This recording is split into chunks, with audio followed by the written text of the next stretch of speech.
Hello les quatrièmes. Bon, ben, on arrive à la fin de Barbier de Séville. Je vous ai préparé une vidéo pour le bilan. J'espère qu'elle sera assez rapide.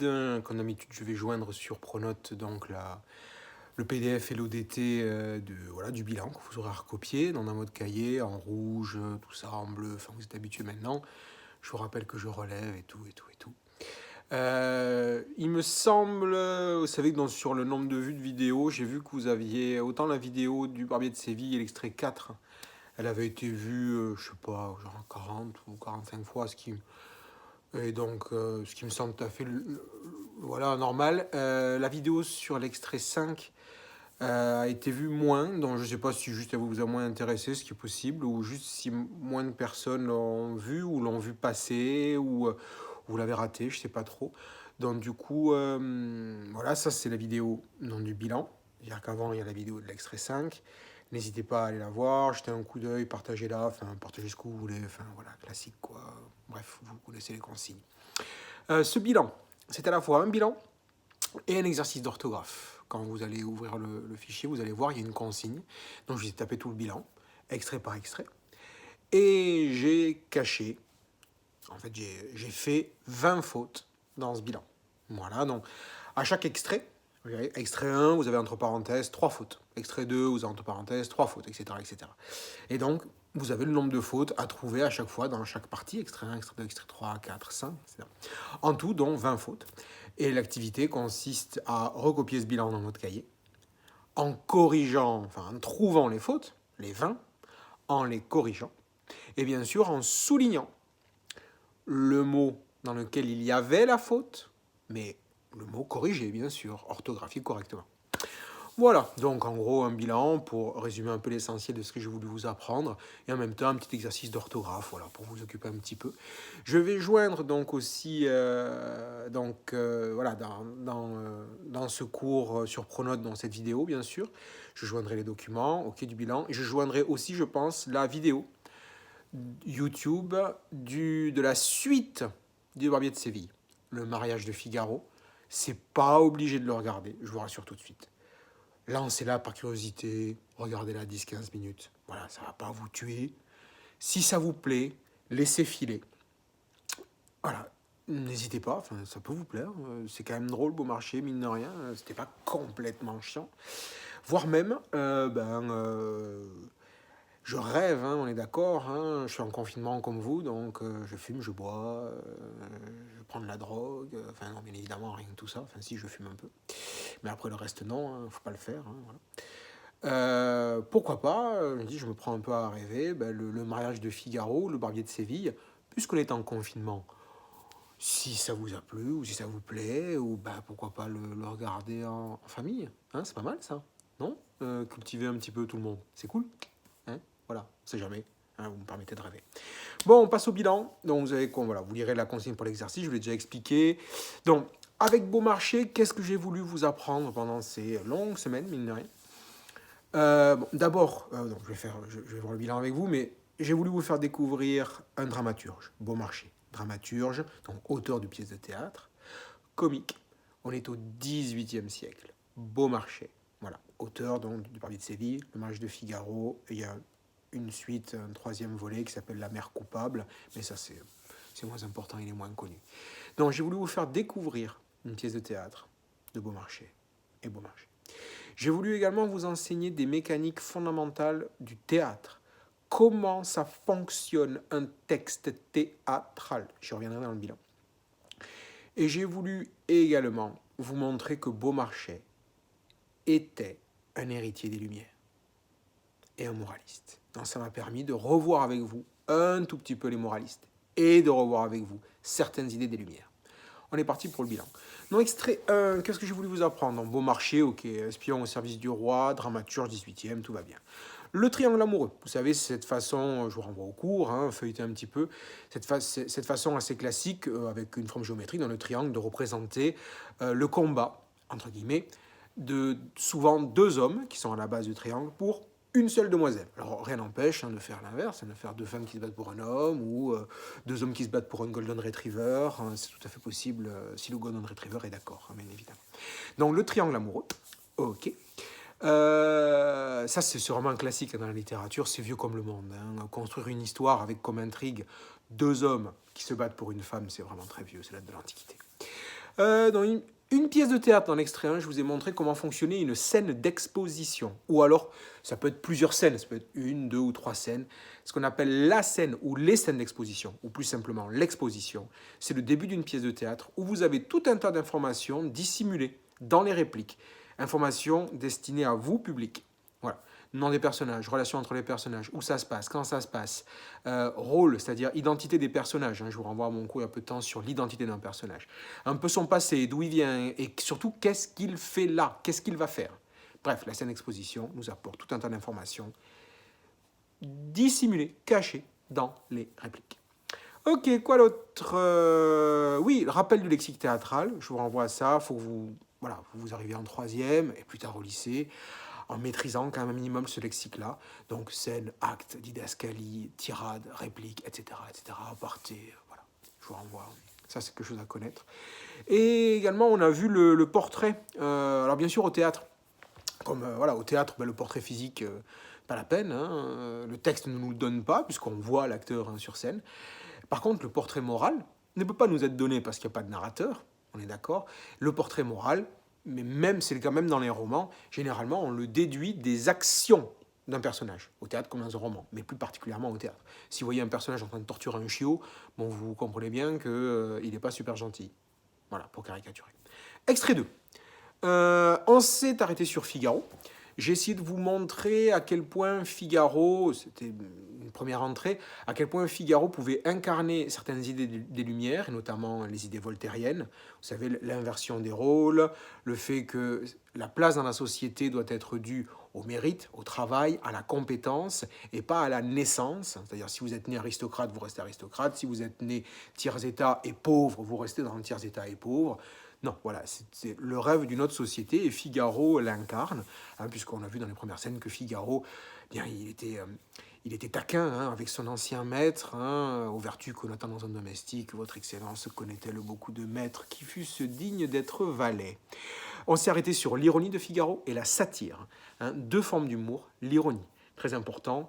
Souvenez-vous que l'ironie, c'est un décalage entre ce qu'on dit et ce qu'on veut faire comprendre. C'est assez français, ça, quand même. Hein, voilà, je vous ai déjà donné des exemples en cours, je ne vais pas perdre plus de temps là-dessus. Donc, l'ironie, un décalage entre ce qu'on veut dire et ce que l'on dit et ce que l'on veut faire comprendre. La satire, également, c'est le fait de transformer l'humour en arme. Autrement dit, c'est de la moquerie. C'est moquer quelqu'un, quelque chose, voilà, en exagérant ou en attaquant son défaut principal ou ses travers. Et dans l'extrait 2, on a fait un rappel, vous savez, ça vous a plu, sur les temps et les modes, surtout les modes de langue française. Je vous rappelle qu'il y a 4 modes en langue française. L'indicatif, le subjonctif, l'impératif, le conditionnel. Ce que vous connaissez le plus, c'est l'indicatif, éventuellement le subjonctif, les autres on en reparlera éventuellement. Dans l'indicatif se trouvent les 8 temps que vous utilisez beaucoup. 4 temps simples, présent de l'indicatif, futur de l'indicatif, imparfait de l'indicatif, passé simple de l'indicatif, et 4 temps composés, dont les auxiliaires se conjuguent aux 4 temps simples. Plus que parfait, dont l'auxiliaire est 3 à voir se conjugue à l'imparfait, passé composé, dont l'auxiliaire se conjugue au présent, futur antérieur, dont l'auxiliaire se conjugue au futur, passé antérieur, dont l'auxiliaire, toujours être ou avoir, se conjugue au passé simple. Ok. Et on est passé après au subjonctif. Je vous ai fait un cours sur le subjonctif présent. Vous savez, c'est cette petite musique, le subjonctif est dans votre oreille, dans votre tête, grâce à une petite musique. Hein, pourvu que demain, il fasse beau. Pourvu que demain, je puisse aller ici, ceci et cela. Et voilà. Dans le subjonctif, important. Je vous renvoie à votre cours. Extrait 3, je vois que le temps passe, on a 10 minutes. Extrait 3, on s'arrêtait sur une mécanique essentielle du théâtre. Je vous disais ça à peu près au début de la vidéo. Une des mécaniques essentielles du théâtre, c'est le décalage des savoirs. Hein, au théâtre, dans les séries, dans les films. Vous avez une inégalité entre ce que certains personnages savent et d'autres, ils l'ignorent. Et ce décalage-là permet bon, notamment des quiproquos, c'est-à-dire des confusions, des mauvaises informations, mais ce décalage des savoirs permet de fabriquer, certes des quiproquos entre les personnages, mais surtout de fabriquer les émotions du public. Nous, public, il y a un décalage aussi du savoir entre nous, public, et les personnages. Nous, public, on sait tout au théâtre. On a vu toutes les scènes, on a tout entendu, on voit tout la plupart du temps. Les personnages, non. Et notamment dans le Barbier de Séville, Bartolo. Bartolo est le moins informé. Nous sommes beaucoup plus informés que lui. Il y a ce décalage des savoirs. Et du coup, ça va faire que on va se moquer de lui parce qu'il est ignorant, il va passer pour un imbécile. Alors voilà, parce qu'il ne sait pas, il ne voit pas ce que nous on comprend, ce que nous on voit, ce que nous on sait, lui non. Donc on va se moquer de lui. Et parfois, ça peut être d'autres émotions, comme la pitié, on l'a vu, voilà. Donc, le décalage des savoirs. Série, ciné, théâtre, ça fonctionne. Jetez-y un petit coup d'œil, puisque vous gavez de séries Netflix. Voilà. C'est utilisé aussi sur Netflix. On s'est arrêté sur les types de comiques. Bon, ça c'est simple. Hein. Comiques de gestes, comiques de mots, comiques de répétition, comiques de caractère et de situation. J'en profite pour vous signaler qu'il n'y a pas de faute là, hein, dans le comique de gestes, au pluriel, de mots, au pluriel, répétition, caractère, situation, singulier. Je vous renvoie au cours. Et on a travaillé sur également les synonymes et antonymes. Okay. Sur la nécessité d'avoir un vocabulaire riche. Ça, j'insiste là-dessus, parce que vous avez l'impression que ça ne sert à rien. Or, non, hein, j'ai essayé d'insister sur le fait que qu'avoir des mots, c'est très important parce que vous êtes des créatures de langage, vous êtes des créatures d'émotions, vous êtes des créatures de pensée, et pouvoir communiquer ces émotions, ces pensées aux autres, c'est quand même un peu une des choses fondamentales qui nous différencie d'un Golden Retriever ou, je veux dire, d'une otarie. Hein, voilà, vous voyez ce que je veux dire. Donc je vous renvoie au bilan, je ne vais pas trop m'attarder, je ne vais pas faire une vidéo trop longue. Extrait 4. Donc, oui, c'est l'extrait, vous savez, où les personnages chantent. Je vais insister sur le fait que Beaumarchais, c'est pas pour rien que j'étudie Beaumarchais avec vous comme dramaturge. Il est important parce qu'il a modernisé le théâtre. Qu'est-ce que ça veut dire moderniser? Ça veut dire qu'il a apporté des nouveautés au théâtre. Et parmi ces nouveautés, il y a la chanson.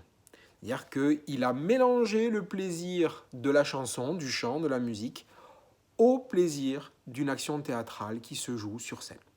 Les personnages chantent.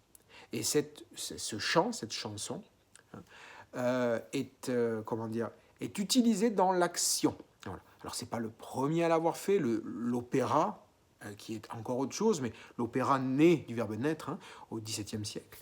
En France, peut-être avant, il me semble, en Italie, mais peu importe. Voilà. Vous n'êtes pas des experts, moi pour le coup non plus, il faudrait que j'aille voir. Mais voilà, Beaumarchais, vraiment, utilise la chanson au théâtre. C'est toujours, voilà, c'est une nouveauté. J'ai également vu avec vous une autre mécanique fondamentale du théâtre, la double communication théâtrale. Ça veut dire quoi, la double communication théâtrale? Ça veut dire qu'une réplique peut être comprise de plusieurs façons différentes. Hein, je vais te donner des exemples dans le cours. La double communication théâtrale, ça veut aussi dire que lorsqu'un personnage A parle à un personnage B, vous vous souvenez ça dans un extrait, je l'ai fait, cette espèce de truc avec les doigts. Lorsqu'un personnage A parle à un personnage B, en fait, bien sûr, A parle à B. Donc c'est un premier acte de communication, mais il y a un deuxième acte de communication où le dialogue A et B vous envoie des informations à vous, public.